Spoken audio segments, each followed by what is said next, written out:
We're back. Two of the sexiest looking reviewers or previewers of the Rugby World Cup. Mike and myself, Going, Dave, buddy? of course. I think I'm the sexiest, but anyway, we'll Debatable. week two. That's debatable, mate. Yeah, debatable. Week 2, done and dusted. Man, some good. Oh man, I just love. Like, can we start over? Can the World Cup start over? I know. Do you know what, mate? You gotta lap it all up because it'll be over in a split second. That's it. I don't know. There's something about the World Cup. Like I don't know if it's the picture quality on TV now, but it's like decent stadiums in France, decent teams. The kits are on point. Yes, the crowds are loud. Everything. The commentators are great. Like everything just works at the moment. It's great. It's unreal.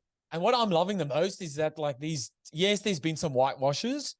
But man, there's been some surprise shots from the kind of minnow teams. Yeah. Like watching like Chile, Portugal, those types of teams, Uruguay, especially those like South American based teams. Yeah. Those guys are going hard and they're putting their countries on the map, man. Mate, I think we need to do I don't know if you remember me saying when we did the hottest rugby players, I didn't dive into any squads, but I watched some, I don't even know his name. Some guy from Portugal got interviewed at the end of the game. Yeah. I don't know what position he was, but holy hell, mate, he'd be breaking some hearts, that's for sure. Maybe we need to do another one on that. Yeah. Well, you said any Southern, we talked about the Italians and Argentinians, but man, any South American, for sure. Wow. So just a quick around the ground. So we obviously got France narrowly beat, not narrowly, but it was a tough one there against Uruguay. I don't think they thought it was going to be that tough. The All Blacks won, Ireland won. That was kind of expected. Samoa kicked off their World Cup with a win as well. Yeah. Wales pushed past Portugal, I'm pretty sure it was. South Africa steamrolled Romania. The Springbok, no, that was it. Yep. Fiji, the game of the round. Absolutely. Breaking hearts, Fijians, beating Australia, and then England beating Japan. Let me ask you. Let me ask you something. With all those performances that you've seen, obviously you're extremely confident, and rightly so, with South Africa going into this World Cup.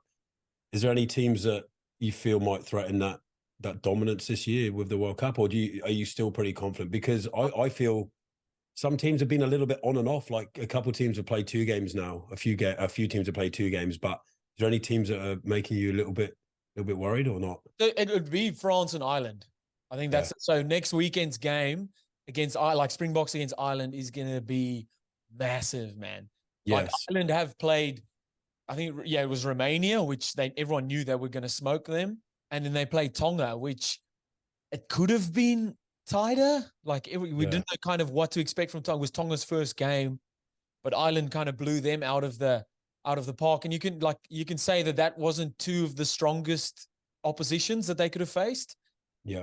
Where South Africa kind of had a tough one against Scotland, and then whitewash against Romania. So man, that's going to be a massive game. And then you look at that other pool, France, who've beat the All Blacks. So I noticed then you've left the All Blacks out. You don't think they're a threat this year? I don't. Honestly, you don't. Yeah. Like if we do face them, I'll obviously be like, oh shit, this is a big game. Yeah, 100%. Man, and I haven't checked how it works off like the quarters, like who plays who. So yeah, man, I could be swallowing my words come quarters and they beat us or something like that. But it's good to be confident. Like I don't blame you, to be honest. Like I teams like the All Blacks, I don't think I'd ever completely write off. But in terms of going off form, which you have to do, you're probably right where you're standing right now, mate. You're in a good spot. Yeah, that's it. Like, I've been saying it all the time. Back to back. I know you have. To be fair to you, you've backed your nation. I haven't, and rightly so. You have, and rightly so. But what was my prediction? I think England get knocked out in the quarterfinals. I think was my prediction for my home nation, and your prediction was all the way lifting the cup. It's even more been kind of cemented, if lack of a better word, with Handre Pollard. Coming in and an inclusion into the squad. Obviously, super sad for Malcolm Marx. He's a mass, again, irreplaceable for the Springboks. Yes, Bongi is going to do a job. Dion Fourie, those guys are going to do a job. But no one like Malcolm Marx would be up there with the best player in world rugby at the moment. We've talked about him, haven't we? We've talked about his dominance, even pre-World Cup, starting and coming off the bench, the impact he has. So he definitely will be missed. But again, comes down to strength and depth, and South Africa have got that. So He'll be missed, but I'm sure they'll step in and do a good job. Bit of rumors, people asking where Handre Pollard's going to slot in. Like, man, if they play him starting against Ireland, I'll be a bit like, that's a bit kind of fucked up, cracked up in a way. Yeah, harsh. I think Marnie Leboeck he's earned his spot for now. They might put him on the bench. I'm not sure, but I think they've got cover there, man. It's a hard one, isn't it? It's a hard one with injuries because we, again, previously talked about, you've earned your shirt, you got to show loyalty, but you think of big players, if they were out for a few weeks because of an injury, even if that second choice does perform well, it is hard to leave someone like him out. I understand it would be harsh, but I guess it's just that, I don't know, that loyalty thing, I guess. It also comes down to this is on the flip side now. We're playing a World Cup. Your feelings need to be left at the door. Whatever is best for the country to win or for the team to win, that's gonna be done, man. So that's up to Rossi and Nina Arbor to pick that. Yeah, we're gonna jump on to our 2 reviews, guys. We have done reviews on All Blacks and Namibia and Ireland v Tonga. That's on our channel now. So go check those out. Let's start with Vinaka to our Fijian brothers, the Flying Fijians. I was trying to learn that, that anthem they do, that Hallelujah song. I was trying to learn that prior to coming on the podcast. I was going to belt that out as soon as you said hello, but I couldn't nail it. Mate, what a performance that was, man. Fiji, how good.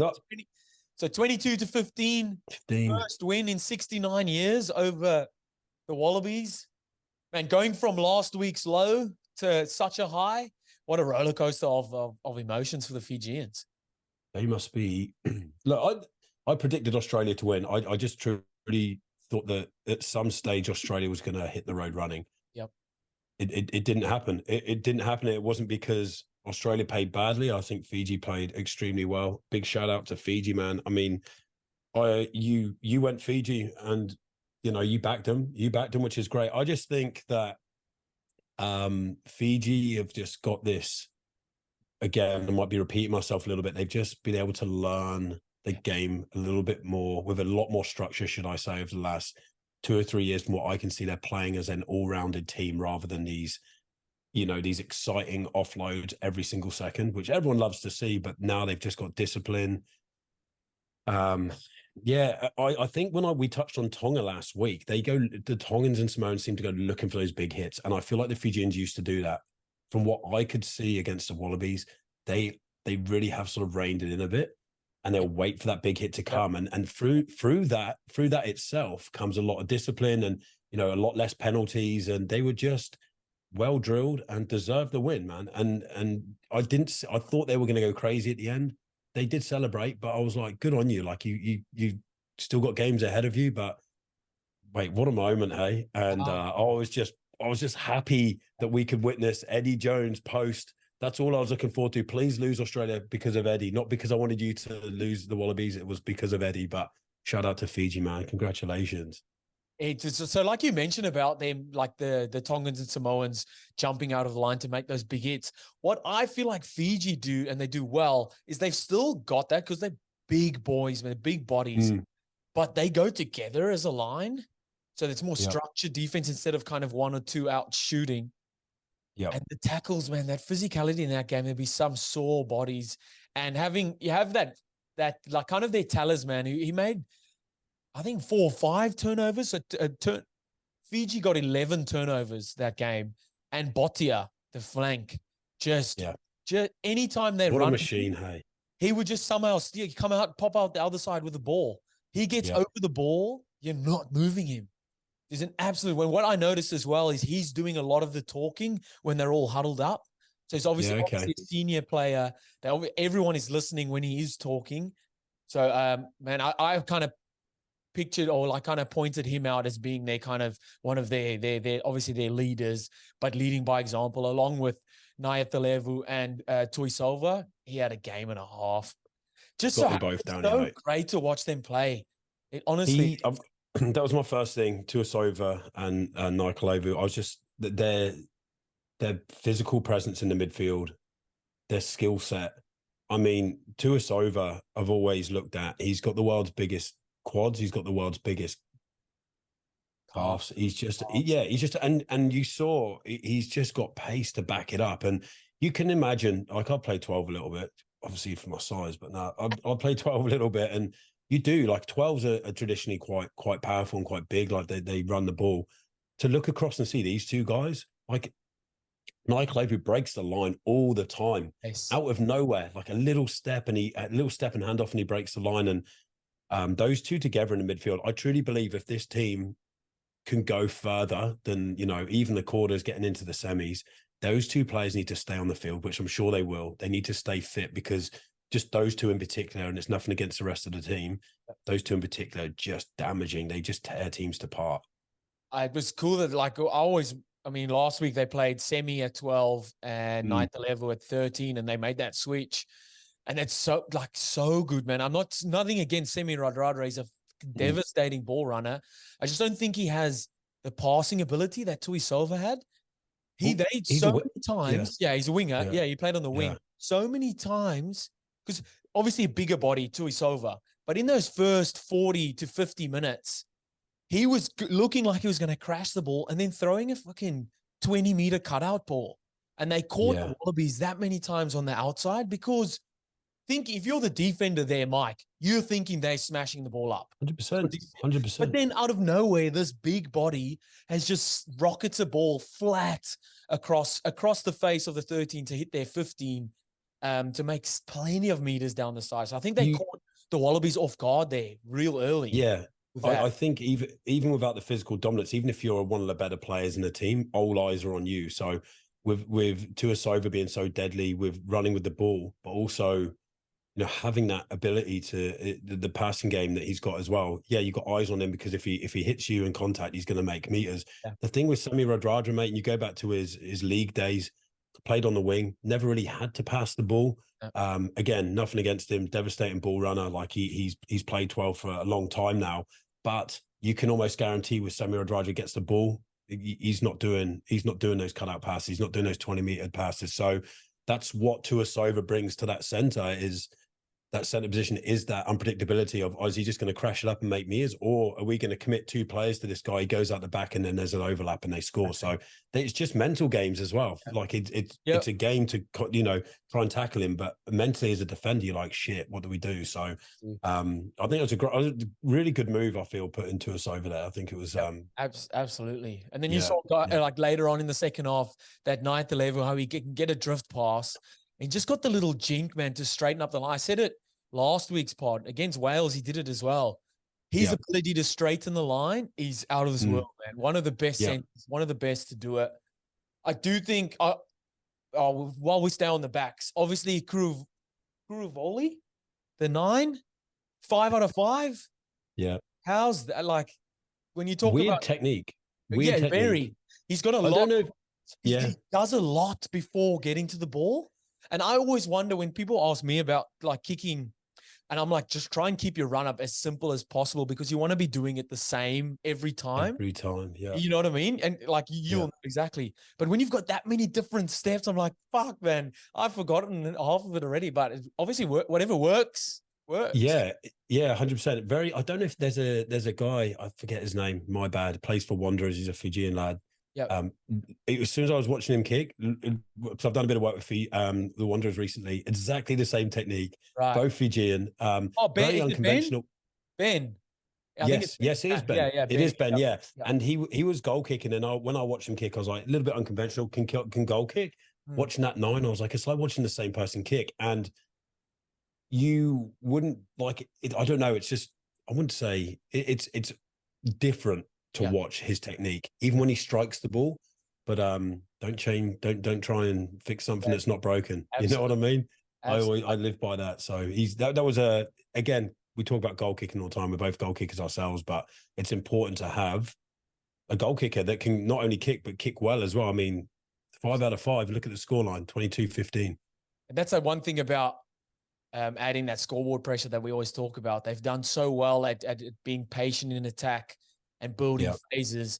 And sometimes you get those penalties, and if you know wherever you are on the field, because he was kicking them from 50 out, he can step up and kick them well. There was over the black dot nearly every time as well. Yep. So, I see he did get changed. He went off with a bit of cramp. So hopefully he's fine to go for their next game. Yeah. Then jumping onto the forwards quickly, one thing that I think they need to work on, and I've got some of the stats here, is because we know how important first phase attack is. So their first phase, I thought their first phase can something that obviously they'll pick it out, but needs to be a little bit better. Their scrums, so they only got 7 out of 11 scrums, so that's only 64% of their scrums. And then line outs was a little bit better, 17 out of 23. So if you can just get, and that's 74%, you want to be hitting that 80, high 80s, 90%. Plus, And imagine them getting an extra 3-4 opportunities from first phase to attack, what that could do to the scoreboard. Because we know that the attack sorted, man. Even when they get tackled second first phase, they've got that patience to keep going. And you need that against those better teams as well. Not no disrespect to Wallabies. When you come up against a side that's in form, you know, you can't afford to give those opportunities away, because you're going to have to, and not only execute them, but then try and get points from those chances as well. But they're just big bodies. I mean, the Fijians still put on big hits, man. Some of those slow-mos, I'm thinking, far out, man. And again, it's got to play on your mind before playing these South. 100%. 100%. But anyway, and I'm not taking anything away from Fiji, mate. They deserve the win. It wasn't a fluke. They deserve the win. And I can only imagine what the parties and how much Carver was being drunk in Fiji that night, mate. Absolutely. How good, man. Unreal. I think they're testing to see if the World Cup can take Carver in it. And they'll use that. Imagine that. Yeah. So jumping on then to the Wallabies, a little bit of chat like that I'm not biting at all. And it's come from a lot of pundits that have played for the Wallabies as well. There's been a lot of talk around it that Wallabies should be beating Fiji. And I feel like that is such like surface level convo or chat, because if you look at that Fijian team, yes, you think about past games, but we're not in the past anymore. It's what's happening now. You're not like, no one is going to beat that. Like, I'm not saying no one can't beat that team, because Wales did, but on their day, Fiji can beat anyone. Even if they played the Springboks now, I'd be like, well, there is a chance that they could beat them. Mate, on current form, I'd swap both centres out. If those two Fijian centres were Australian, they would be starting for me. So 100%. I didn't hear that. I didn't hear those comments. I completely agree with you, though. I think it's look, mate, old school heads. It's always frustrated me. It's that they refer back to when they were playing rather than looking at the current game, and that I feel that's a little bit disrespectful to Fiji as well. And I'm sure they just turn around and turn their nose up at comments like that now, because I mean, damage has been done. Like, you can say all you want as next player. Result speaks for itself, but that's a bit rough. There's not much to say about Wallabies. I honestly thought so. Fiji were on the attack for a bit, and Wallabies got a quick turnover. They kicked a 50-22, played the quick line out, and Mark scored. Yep. I thought that's his momentum switch. Wallabies are going to pile on the pressure. But just nothing, man. Nothing. Kicking ball away, getting stopped behind the advantage line every time they had the ball. No options. Then 40 minutes in or 50 minutes in, Eddie pulls Carter Gordon off the field. You're only 10 you have there. Like, what's doing? I think the Wallabies are lacking that. Over the years, teams have this solid foundation of 9, 10. I know I touched previously on Lolasia. I know he's not eligible, or he's over in France playing. I love that guy as a 10. I just think that sort of player who's already had that experience would have sort of maybe settled that team a little bit. Even looking at, Quay Cooper. Like, I just think in World Cups, you need, regardless if they're in amazing form or not, you need the experience. You need those old heads sometimes just to settle the team. I don't think they've got that. I've got to say, Rob Valentini, I say it every single time they play, he tries his heart, man. He's got an engine on him. He breaks tackles. He's always got the offload. Tom Hooper as well. I looked at the stats on Tom Hooper. He's 22 years old. He's 122 kilos and 6'5". Like, the guy is an absolute monster. And I didn't know that. I mean, I know he's a big body, but there's a reason why he plays well. I mean, again, you play well at that size, you're a decent player. That wouldn't be easy, but those two always sort of stand out for me in terms of effort. Yeah. But other than that, mate, I looked through that whole Wallaby squad, and there isn't, with the greatest respect, there isn't much to say. There really isn't. Like, obviously, that Mark tries his heart out as well. And I thought Nick Frost, I'm pretty sure it's Nick Frost on the lock. He played really well as well. But I yeah, don't man, think it's a lack of effort. I really don't think it's a lack of effort. I just think the troops are down, and there's no real old head to go, boys, let's go. Let's. I mean, they're professional players. I'm sure they are, but you know what it's like, mate. You get. I don't know if you remember Big Marty Lalisa, the number 8.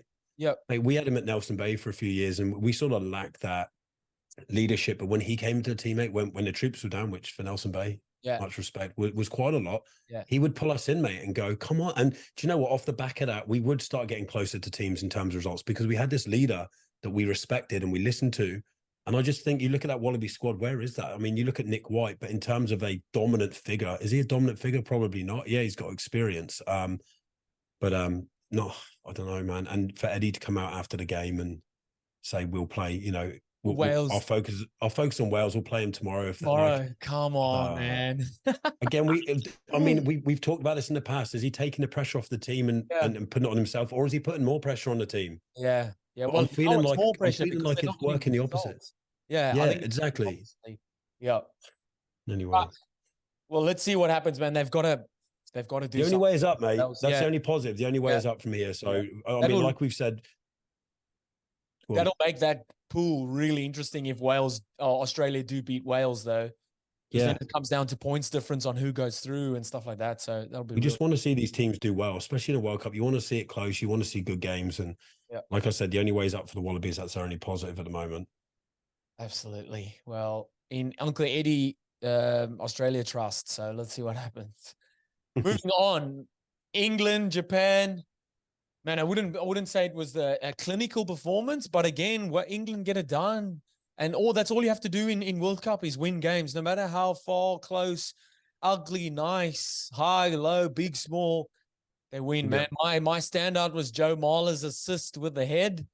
What were your first thoughts on the game? Obviously happy for the win, mate. Yep. There were a few points late there, which sort of made the scoreline look a little bit better than it did. It concerns me. It concerns me just the pace that we're starting. Like, you're looking at these top teams at the moment, they're putting points. I mean, New Zealand first, New Zealand scored without the opposition team touching the ball, and it was a great try. England at the moment are just sort of a little bit slow in terms of getting going. I feel like if we come up against a South Africa or an Ireland, they would punish us, and it would be a long road back into those games. It's all right at the moment. Again, you can only improve on it, but I think you're right, mate. George Ford again for me was a huge standout. I think I sort of bagged him out a little bit in the past, just being a little bit too basic in terms of he's always gets the job done, but there's no flair about him. His crossfield kick off his weak foot, mate, pinpoint. And it was like the ball flight was perfect. It was great weight. It was great height. But he's just solid, mate. I think he's holding that team together at the moment. I think he without Farrell and that at the moment, there wasn't really another alternative. Yes, Marcus Smith, but again, inexperience, I guess. But he sort of held that team together, and I think that Borthwick's probably sitting back going, wow, like George Ford is important in this team. So it will be interesting when Farrell's back, what sort of approach they take. Yeah, so I don't know what your thoughts are on that. That was going to be my question to you, is because they showed, like, I think it was after that cross kick, then they showed to Farrell sitting up in the stands. And I was like, well, where does he fit in now? Because Tuilangi's like strong for them at 12. He's getting them over the advantage line. I mean, you have to have that big body there for their defense. Either if you're using him or using him as a decoy, that big body there makes, like, so you're seeing it with Ireland, with Bundy up. You're not seeing it with the likes of All Blacks because they don't have that bigger body there. So it's like, does Farrell come in? Does he go onto the bench? You kick Marcus Smith out. He hasn't done much wrong. Good question. The thing is with Farrell is, he brings experience, but he also is a bit of a liability as well, as we've seen in the past with, it's easy to get red cards these days unintentionally, but he has that history of being a little bit ill-disciplined. And look, if he gets a tackle wrong, and he's another player who looks for the big hit. He comes from a league background. If he looks for a big hit and in a big game and he gets a red card or even a yellow card for that matter early on, you're leaving the troop short. And I don't know. I don't know, I think mate. what I they really do don't. have, what they do have kind of nicely in their pocket, Japan and Argentina were their toughest games for that pool. Yep. So they can kind of spare, like let Ford maybe have a rest and put him in, or just put him on the bench, or maybe Tuilangi have a rest and play Smith at 10 and Farrell at 12, or swap them around. You know what I mean? They have a bit of time now to kind of tinker a bit. I guess You also don't want to mess that chemistry up. Yeah. Yeah, so just about to say, it sort of works both ways because, you put Farrell in, you can even chuck Ollie Lawrence on to start. You can, and then what? They play extremely well against lower tier nations, and you're like, oh, shit, they're playing well. And then you've got George, and then you just give yourself an even bigger headache. So mate, you're going to have to leave Farrell. I might have to get back to you on that one. I really don't know. Like, you have to include Farrell. You've got to. He's been the captain of England. But where he fits in currently, I wouldn't be dropping Smith. I think Smith is great. He came on at 15. I don't like arrogance. I think it's one of the worst traits in a human. For some reason, I think Smith needs arrogance in his game to be able to perform, but he's such a confident young lad. He's bumping off players on the weekend. Like, he's not that big. He's someone you need to come off the bench, I feel, at this stage, just to add that injection of pace and unpredictability when teams are getting tired. I don't know. Farrell needs to be there. I don't know, mate. You've stumped me there. It'll be interesting to see that. I think Courtney Laws, for me, man, for so long has just been week in, week out. You know exactly what you're getting. It looks like the bandages and his tattoos are kind of holding him together. No offense, big fella, but holy hell, does he get through a bit of work? And obviously he's a massive leader for them, and just a warrior. And man, you wouldn't want to run in his channel. If you haven't seen Courtney Laws hit, if whoever's listening to this, jump onto YouTube and have a look, because he can hit like a freight train. But he's been around for so flipping long. While you were talking, and I was trying to think, how long's this guy been around for? He's been around over for 10 so years. Long, even 100 and something easily, and I remember watching him for Northampton, or even way before that. Like, the guy doesn't stop, and he's still the captain. Like, he's a warrior. I just got to mention one thing: Ben Earl needs to chill out, man. We've talked about the celebrations. Are you kidding? Every time, hey. And I think the camera guys search him out as well. As soon as they get something in their favor, they look for him, and he's just like, ah. Even it's pain. It's like they scored a try. I think it was the second last try, and even the commentators, like, he's always shown emotion. The guy went up like, with so much emotion. It's like, yeah, great. You need that hype man, but we briefly talked about this before. But Benno needs to. I think all the players have sort of settled it down a bit. Benno's taken it to a new level. I think he's got to take it off everyone else and just taking it on board himself. He's going with it. He's just flying with it. But he's a good player, mate. And shout out to Ben Earls, man. Yep. He used traditional back rower, just tackles, put his head in places that other players don't want to put their head, and he gets turnovers. But just chill out on the old celebrations, mate. We're not even at the pool stages yet. Far out. They've done well. I think they'll secure top spot there because they've played off the two bigger teams. On the other side, was that it for you from England? I just had the influence of Ben Young's coming on as well. That experience. He just someone you're going to put, probably one of the first players on your team, on your squad, or on your team sheet when he's just got that, just been there, done it, got the t-shirt, and he's just he's good to have that again. I guess like that Farrell sort of influence. If things are going a little bit haywire, Chuck Young's on. He's been there, done it. He'll settle that team down, especially as a 9. Order those forwards around, and just I think Ben Young's just needs to be there.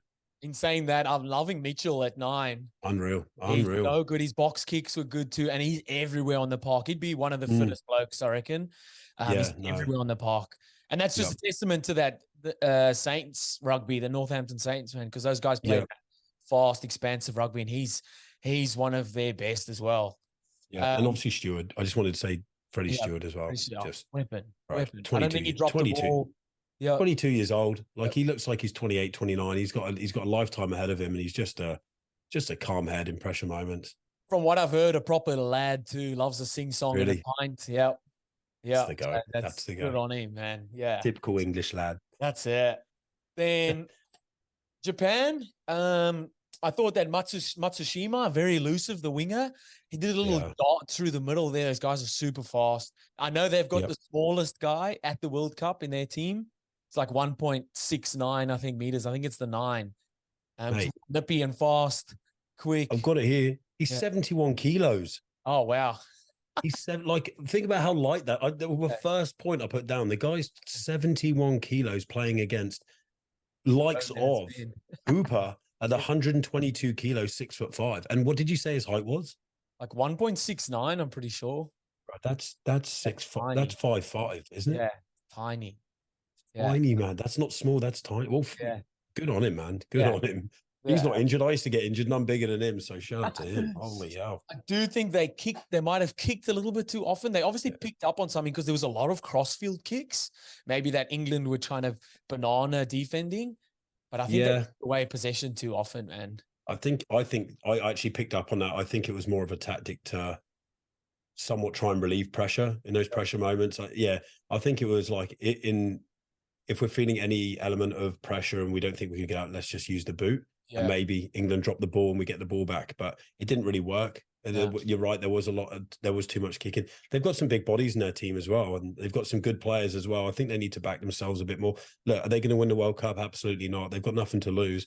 I feel like these sort of teams just need to back themselves in this World Cup and just enjoy the moment. Just don't kick it away. Just have some fun as well. Because they're the moments where you're going to shock teams, right? When you're going to have fun and you're unpredictable. So Japan have got the talent there for sure. Yeah, and you can see the how their local competition is helping them slowly. Like it's like Fiji as well, having the Fiji and Drua in the Super Rugby. That's helped them immensely. And then on the opposite end of that, teams like Argentina are struggling because they've had the Jaguares taken out of the Super. You can see that long-term effects of either teams coming into like having their local competitions at a higher standard, and then oppositely teams that are dropping out, how that's impacting the international game. I'll just repeat what I just said. Really, I just think they've actually improved a lot over the years, and that's clear with their results and things. But just to kick away possession was just a little bit disappointing to see, I guess. Again, probably caught England off guard a little bit, but I just think these teams, you look at them as individuals as well. I guess the Japanese, they've been around for being big guys, but they've definitely got some bigger guys in there now. I don't know if their development off the field in terms of how professional they are is increased. I'm not too sure, but I mean, it's good. Like, I mean, it's not a bad scoreline, and England scored late. 34-12 isn't a blowout, and England played somewhat pretty decent, not to full capability. So Japan did extremely well. Absolutely. Well, that wraps it up for week 2. I'm looking forward, man. I'm going to do another preview on maybe the Springboks Island game coming up later on in the week. But that'll be good. Guys, get over to our channel, man. There's heaps of stuff coming out. We got reviews on pretty much all the games, or at least all of them we can get to. I don't think anyone can get to all of them. But again, loving the feedback, loving all that, guys. It's been great. Any last words? No, just excited, mate. I think that South Africa Ireland game is going to be an absolute belter, mate. I think that's a World Cup final. It's so it will be a good game to see where each team are at. I'm praying as a non-South African or non-Irish person that both teams are on fire and we just in for a hell of a game, to be honest with you. But what a game to come head to head at this stage of the World Cup early. It's going to set the tone for a lot of other teams that are all going to be watching this game going, right, let's see where these two teams are really at against each other. So that's going to be a good one. Absolutely. Well, can I test score prediction from you for South Africa Ireland? I know we'll do the preview. We'll do it when we do the preview. Let's keep the juicy stuff for then. Yeah, sweet. All right, guys. We'll see you next time. All right, boys. Bye-bye.